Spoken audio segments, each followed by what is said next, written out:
Arians created shockwaves throughout the football world by announcing his retirement. Many assumed a rift with Tom Brady may have been the reason. But with Todd Bowles stepping in as coach, Jarrett Bell of USA Today wrote, "This succession is so fitting in that it reflects the progressiveness that Arians has been so unselfish in pushing for.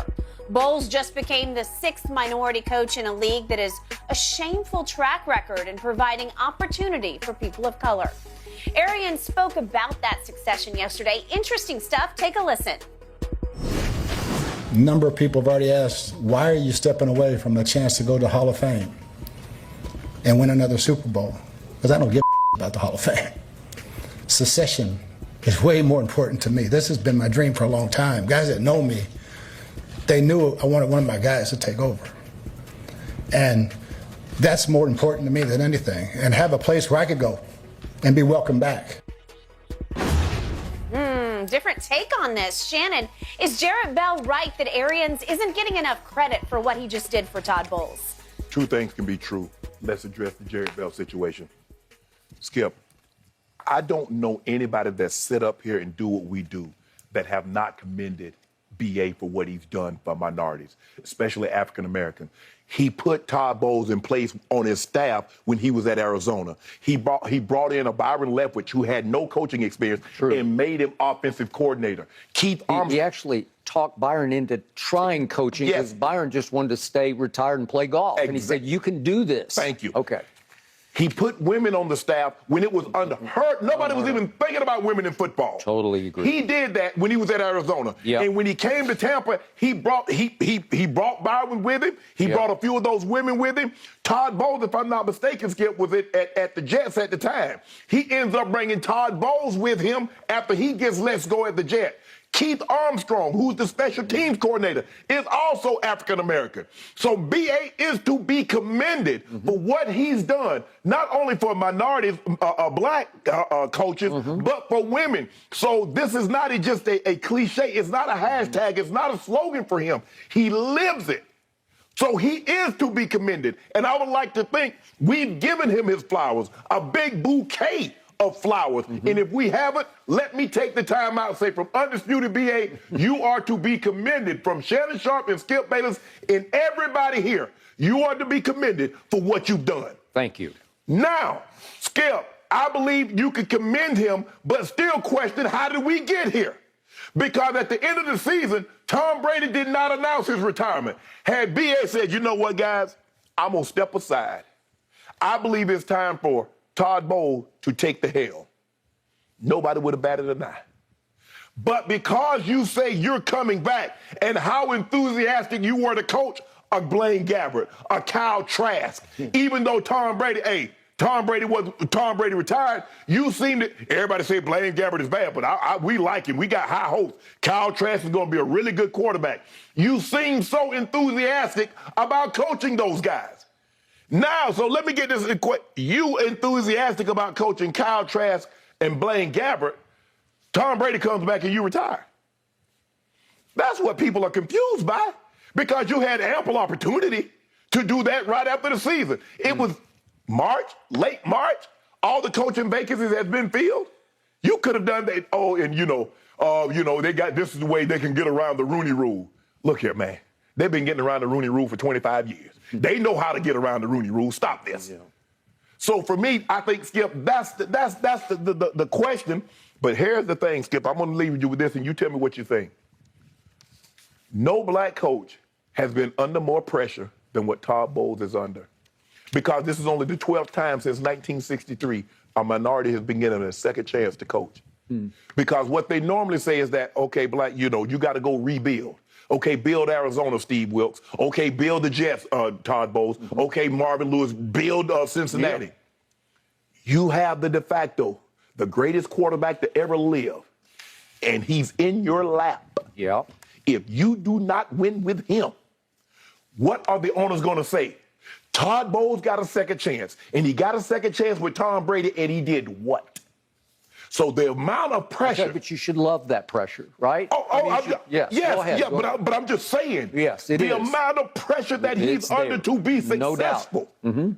No other black coach has ever experienced anything like this in the history of the NFL. Unless when Dungy handed off to Jim Caldwell, Right. it was in the ballpark. Right. But go ahead. Yep. But Jim Caldwell hadn't been given a second chance. That was his first head coaching job. Yep. Skip. And Todd was 24-40 with the Jets, but Right. he did have the 10-6 year in which they didn't make the playoffs. Go ahead. Yes. So I commend him. But for people to say, oh, yeah, that was a great gesture by BA, it was a great gesture. I'm just questioning how did we end up getting to this gesture. I believe Tom Brady played a role. It turned out, Skip, the cake turned out great. I forgot the cake was in the oven, had a phone call, somebody knocked on the door, and I remember just in time. And I ran and took the cake out, and it didn't burn. That's what we had here. We got a situation that turned out great. But how did we get here? I don't believe we got here under ideal circumstances. I just refuse to believe that, although I'm happy with the ultimate outcome. Okay. Thank you for everything you just said. I co-sign every point you just made. We both know Jarrett Bell. We've had him on the show numerous times.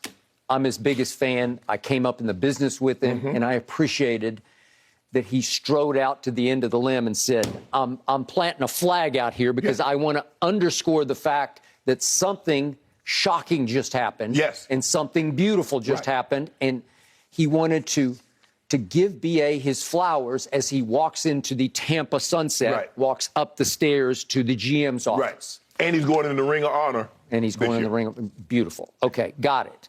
And in Jarrett's lead, he says that this coach, Bruce Arians, for years has championed diversity for the NFL coaching ranks more passionately than any other white coach in the league. And we're good. White coach? Any other black coach?